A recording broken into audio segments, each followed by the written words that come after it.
So Alex, why don't you welcome to our webinar, and thank you for taking time to talk to us. Well, first of all, thank you for having me here. It's good to be here and good to chat with you. Yeah, so Canada, Canada has been a destination for many people for a long time. The biggest reasons are security. Security as far as environmental security, political security. We have some of the highest education standards. Usually for their children, that's the biggest reason. They come over here. Compared to other Western countries, there has been a big surge in the number of applications that are coming in.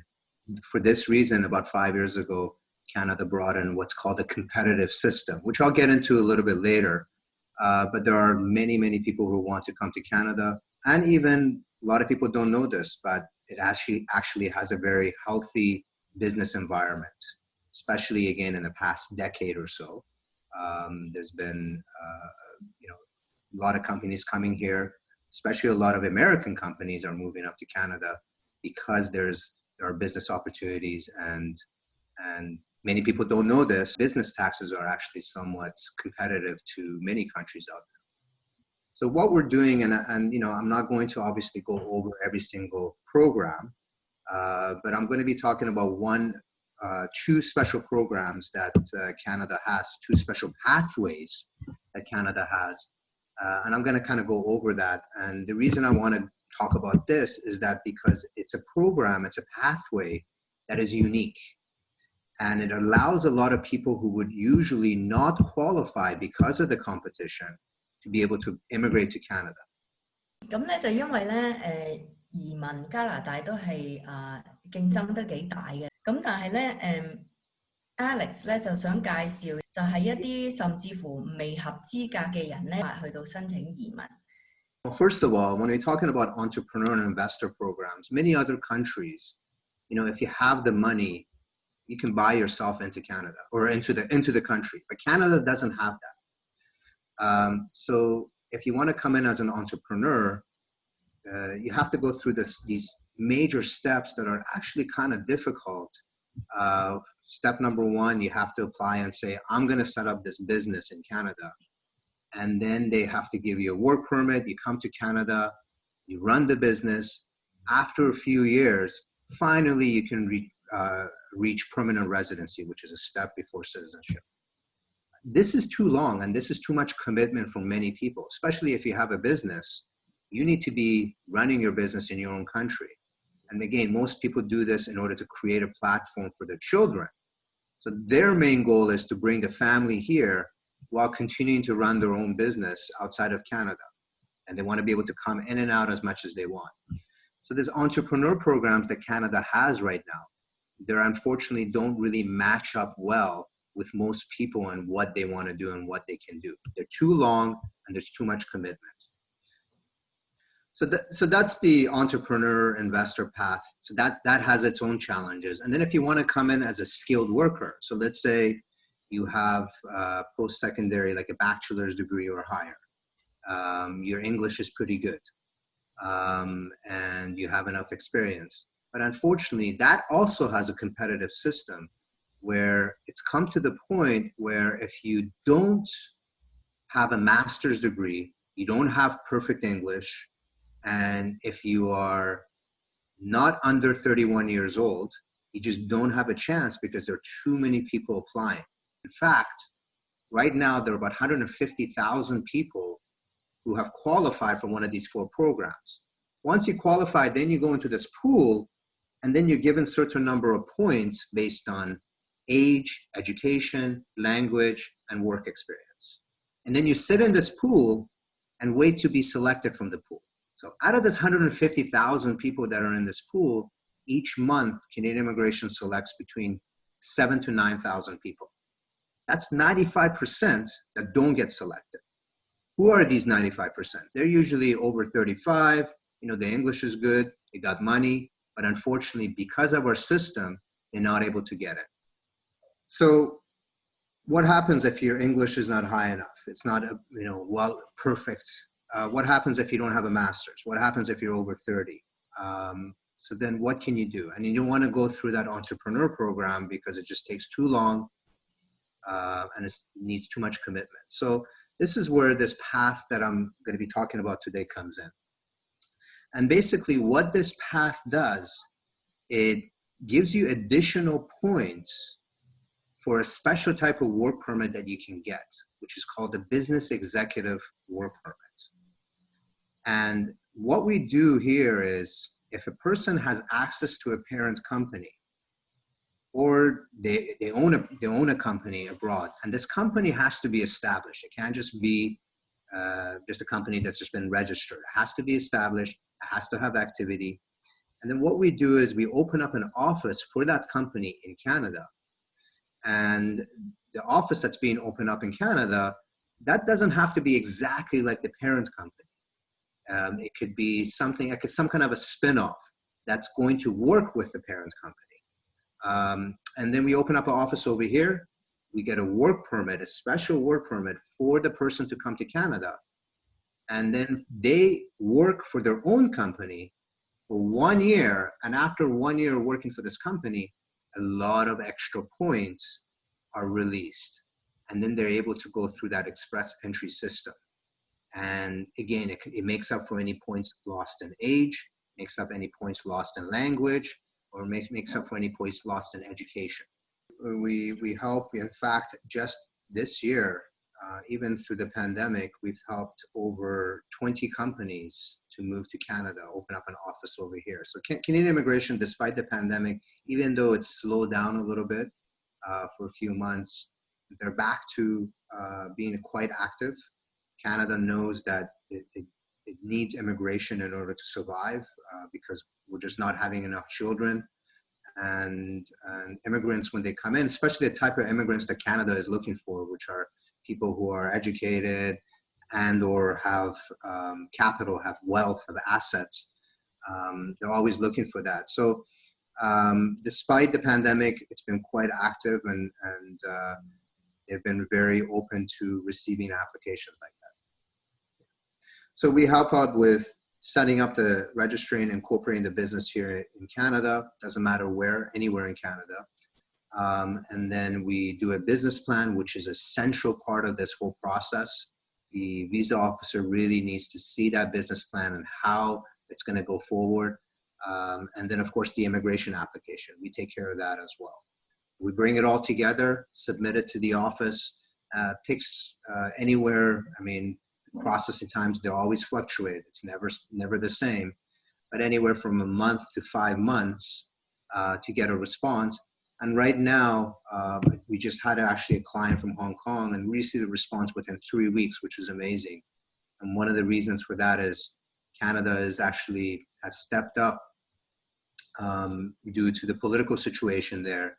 They're processing applications quicker for citizens of Hong Kong. So that's one advantage to go, if you ever wanted to immigrate to Canada through a process like this is the best time, because Canada is giving special attention to people who are from Hong Kong and processing the applications quicker.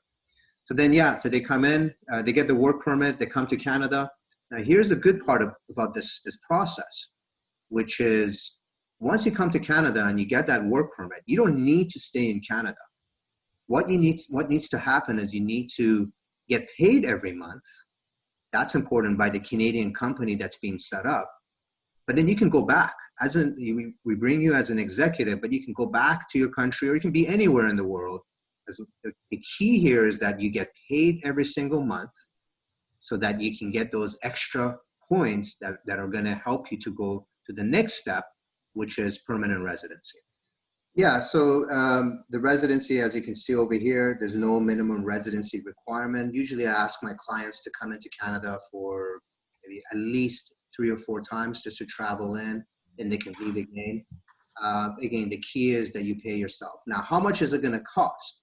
The cost, there are 3 things to think about. Number 1 is legal fees. Number 2, it's going to be the salary that you're going to be paying yourself. And then number 3 is all the other expenses around running an office. another good thing about this program is that when you submit this application to the visa officer, let's say, for example, you say, I'm going to open up an office. I'm going to obviously bring myself as an executive and pay myself $100,000. Number two, I'm going to hire an administrative assistant and then maybe a third person as a marketing director. This is for the first year. And you're going to put this in the business plan. So what do we need for salary for that? So $100,000 for you and maybe 50, 60,000, or maybe let's say $200,000 overall for salary. And then you need another $50,000 to run the office, rent and other expenses. Then that's what you present to the immigration officer. And the immigration officer says, okay, I like your plan. This sounds like something that could do well in Canada. It has room to grow. So we show projection for the next 3 years. So first year, we're going to hire 2 extra people. Next year, maybe this many people, and so on and on. But the important thing here is that you don't actually, once you get the work permit, there's no obligation or requirement for you to actually follow exactly what the business plan says. And this is where there's a big difference between this path and an entrepreneur path, a regular, business entrepreneur path. But this path, once you get your work permit, if you change your mind and say, okay, well, I'm not going to hire anyone extra, I'm just going to pay myself, that's fine. You're allowed to do that. Legally, that's totally okay. And then you pay yourself, and after about 6, 7, 8 months of paying yourself, then we start getting your application ready for the last step, which is getting your permanent residency. This is a path that we see, because right now not many lawyers and consultants actually know about this path. It's going well. But just like any other immigration path, once a program becomes noticeable and other lawyers and consultants find out about it, then it becomes saturated. Then what happens? You have immigration officers saying, oh, suddenly we're getting a lot of applications. They're going to make it more difficult. So I see this having probably a lifespan of a year and a half until too many people start applying for it. So, and then you have to move on to another path. You have to find another path that is not so well known so that it doesn't become saturated. Great. So any questions from you, Karen? Anybody else? So we have a question from an audience. Because there are a lot more online businesses nowadays. Is there a particular type of business that is easier to qualify for this path, this special path? Almost any type of business comes down to the business plan and how you sell yourself. That's what it's about. So almost any type of business can work as long as it makes sense, and that's where the business plan comes in, and that's where my team. So I have Melissa, who writes most of my business plans, and what we do is we sit down, we have a chat. Well, first of all, we see, okay, this is a parent company that you have, and based on that, what is going to be set up in Canada? So we have to first look at the parent company, and then based on that, come and set up the company over here. But usually, if it's a green company, for example, green tech company, any kind of technology company, they like that. They don't like, for example, real estate developers coming in. That's one thing that I stay away from. But any other type of business, as long as you can make it, you can show that it makes sense, and there's possibility for it to do well in Canada through market research, through the opportunities, then it could work. I've had a variety of different clients with a variety of different types of parent companies who've come to me. Okay, thank you.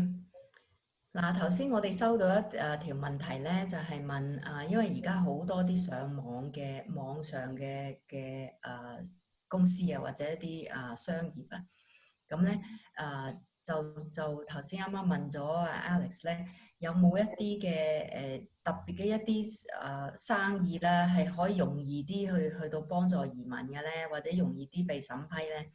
咁佢嘅答案就係話其實佢哋嘅公司咧就係會即係好睇你嗰個嘅business plan 啊，即係你哋嗰個嘅嗰個計劃嚇，個計劃係點樣？咁佢就會協助你幫你寫即係個計劃。咁通常加拿大咧都歡迎一啲可以係即係喺加拿大嗰度可以發展嘅一啲嘅生意啦，可以做得好好、發展得好好嘅生意。咁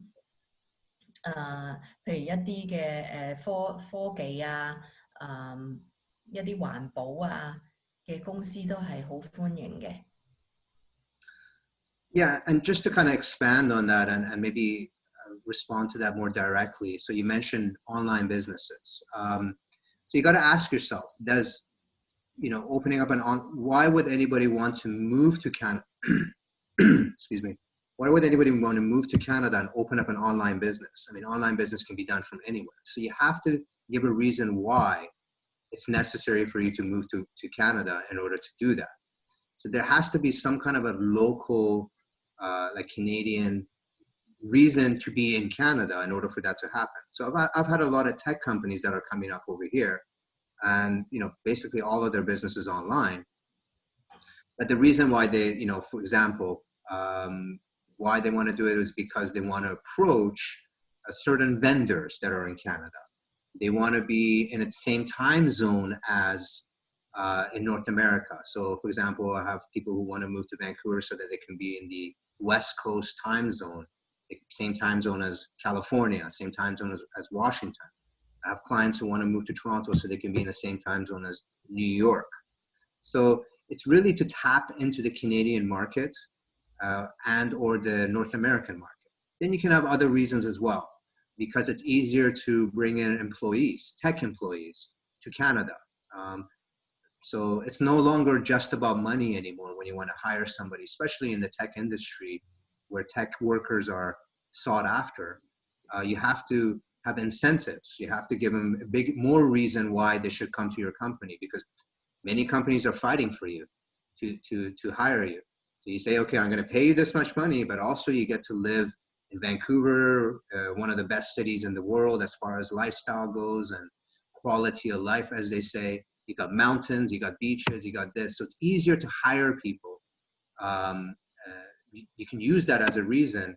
Coming to Canada, it would be easier for us to hire people if it's an online tech company. 嗱，咁補充下頭先嘅答案啦，就係因為咧上網嘅一啲公司咧或者一啲生意咧，你都係要即係你都要諗下或者計劃下點解既然係 online 嘅話，既然係上網嘅生意，點解要喺加拿大做咧？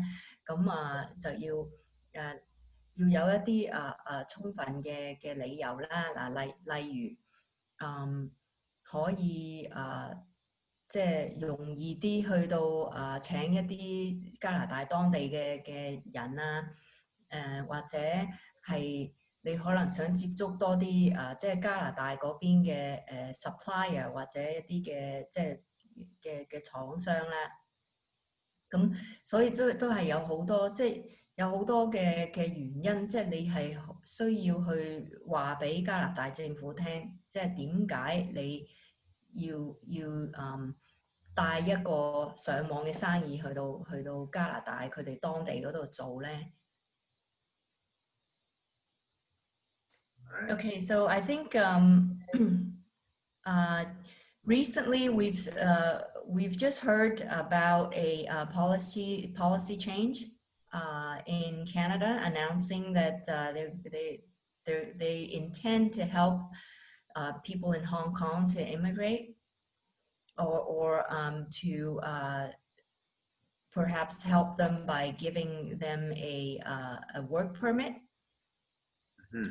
Do you have any information on that? Yeah, I mean, this is brand new, right? This information, nothing has been actually released officially. These are just comments that have been released by the immigration officer. But the actual policy and the actual regulation and procedure has not been released yet. So we don't know much about it, but from what we understand so far in the last couple of 2 days, 3 days that this has been released, is that they want to encourage. So right now, for example, Canada has special types of agreements with many European countries to allow to give them work permits. Now they're kind of extending this to people from Hong Kong as well. But it's more than that. Due to the political situation, they want to give more incentive and make it easier for people who are in Hong Kong to remain in Canada longer. So some of them are already here in Canada, for example, as students, but they've been living here for a little bit. So to make it easier for them to get a work permit, because usually if you want to get a work permit, you have to have an employer who's willing to hire you, or you have to graduate from a university in order to get that work permit. But they're opening up these special paths so that it makes it easier for somebody who is from Hong Kong to either remain in Canada or immigrate to Canada eventually. And we're looking forward to seeing the details of it, but unfortunately the details haven't been released yet. But as soon as they do, for sure we'll be sharing it with our friends. Okay, thanks. 咁咧大家都知道咧，最近呢2日咧就係加拿大政府都係話，即係宣布咗係會幫一啲嘅香港年青人啦，即係特別係年青人啦，係容易啲去到喺嗰度即係攞到居留權啊，或者做嘢嘅嗰啲簽證啊，工作簽證。咁咧咁 Alex 公司咧而家就仲未有一啲嘅 detail 啦，即係一啲嘅詳細啦，因為係啱啱先至宣布嘅啫。咁咧相信咧係會一啲年青人咧，特別係香港年青人咧，係會容易啲去攞到工作簽證。咁攞到工作簽證之後咧，就會容易啲留低啦，攞到居留權啦。咁咧，當我哋收到多啲嘅資訊嘅時候咧，就會同大家分享。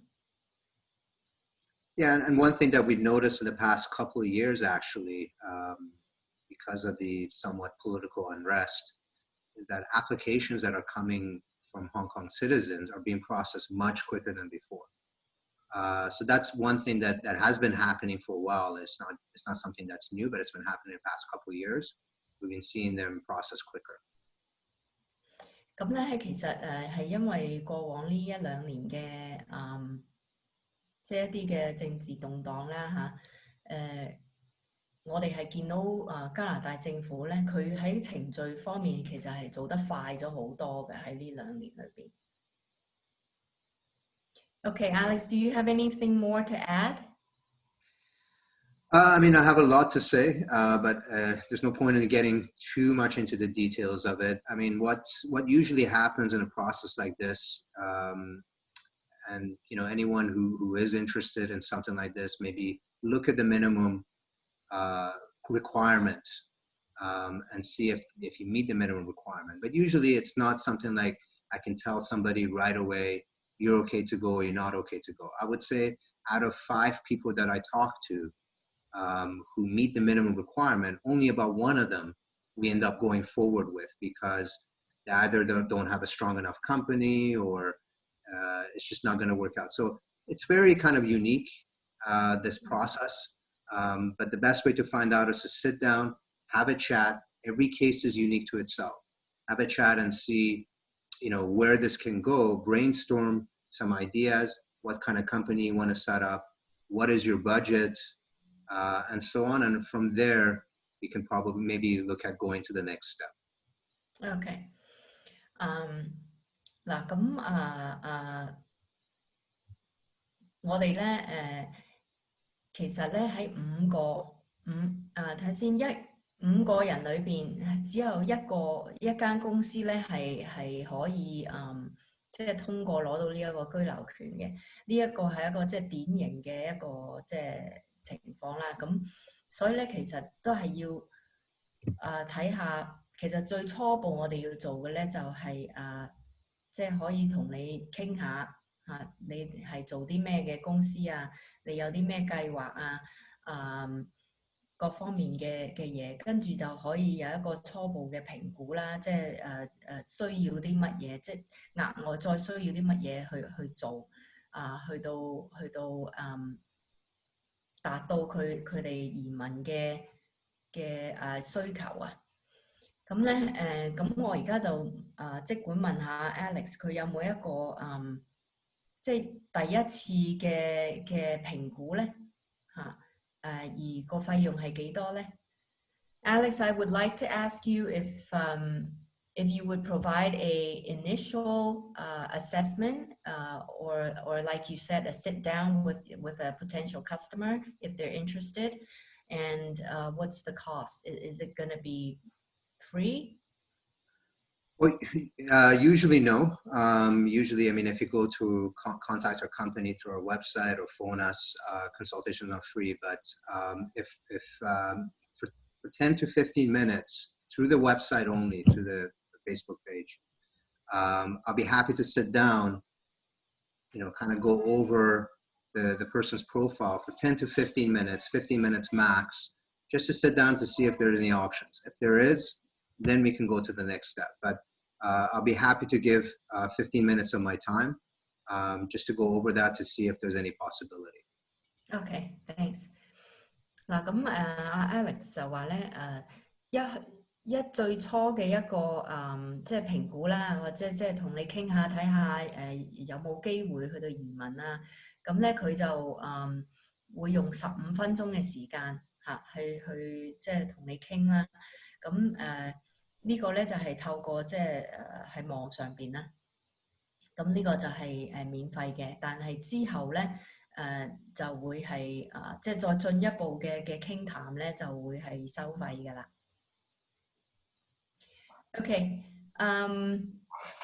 Alex, if you don't have anything to add, I thank you for taking the time to introduce this special path for our audience, for our potential customers. It's my pleasure. Yeah, it was nice chatting to you, and I look forward to hearing from you guys. Yes, thank you so much. Okay, take care of yourself. Bye-bye. Thanks, you too. Bye.